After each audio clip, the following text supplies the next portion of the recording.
മലപ്പുറത്തെ ജമാഅത്തെ ഇസ്ലാമി വേദിയിൽ മന്ത്രി വി അബ്ദുറഹ്മാൻ ജമാഅത്തെ ഇസ്ലാമി ബന്ധത്തിന്റെ പേരിൽ LDF UDFനെ കടന്നാക്രമിക്കുന്നതിനിടയിലാണ് മന്ത്രി ബൈതു സക്കാത്ത് ക്യാമ്പയിൻ പരിപാടിയുടെ ഉദ്ഘാടകനായി പങ്കെടുത്തത്.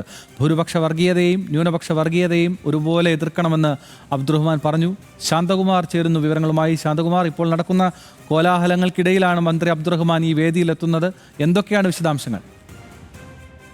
അതിന് വേണ്ട കൃത്യമായി മന്ത്രി ജമാഅത്തെ ഇസ്ലാമിയുടെ ഒരു വേദിയിൽ എത്തുന്നു.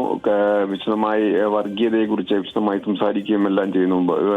ജമാഅത്തെ ഇസ്ലാമിയുടെ ഒരു സക്കാത്ത് ക്യാമ്പയിനാണ് ഇന്ന് മലപ്പുറത്ത് മന്ത്രി അബ്ദുറഹ്മാൻ തന്നെ മണ്ഡലമായ താനൂരിനടുത്തുള്ള പുത്തൻ തെരുവിലാണ് ഈ പരിപാടി നടന്നത്. അതിനകത്ത് അതിന്റെ സംസ്ഥാനതല ഉദ്ഘാടനമായിരുന്നു ഇന്ന് നടക്കുകയും ചെയ്തത്.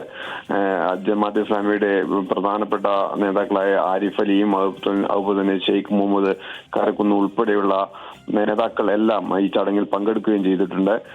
നമുക്കറിയാം, ജമാഅത്തെ ഇസ്ലാമി UDF ബന്ധത്തിന്റെ പേരിൽ വലിയ തോതിൽ LDF കടന്നാക്രമിക്കുമ്പോൾ അത് CPM കടന്നാക്രമിക്കുന്ന ഒരു കാലഘട്ട സമയമാണിത്. അതിനിടയിലാണ് മന്ത്രി തന്നെ ഇടതുപക്ഷത്തിന്റെ അല്ലെങ്കിൽ CPMന്റെ ഒരു മന്ത്രിയായിട്ടുള്ള അബ്ദുറഹ്മാൻ തന്നെ ഈ ഒരു പരിപാടിയിൽ പങ്കെടുക്കുന്നു. ആ പരിപാടിയിൽ വർഗീയതയ്ക്കെതിരെയും ഭൂരിപക്ഷ വർഗീയതയും ന്യൂനപക്ഷ വർഗീയതയും ഒരുപോലെ എതിർക്കണമെന്ന് മന്ത്രി വേദിയിൽ പറയുന്നു.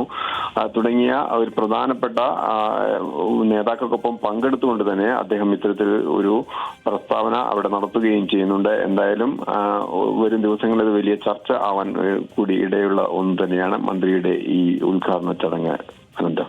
ശാന്തകുമാർ വെള്ളാലത്താണ് വിശദാംശങ്ങൾ നൽകിയത്. നാളെ അറിയാം എന്തായാലും ഈ പങ്കെടുത്തതിൻ്റെ ബാക്കി പ്രതികരണങ്ങൾ.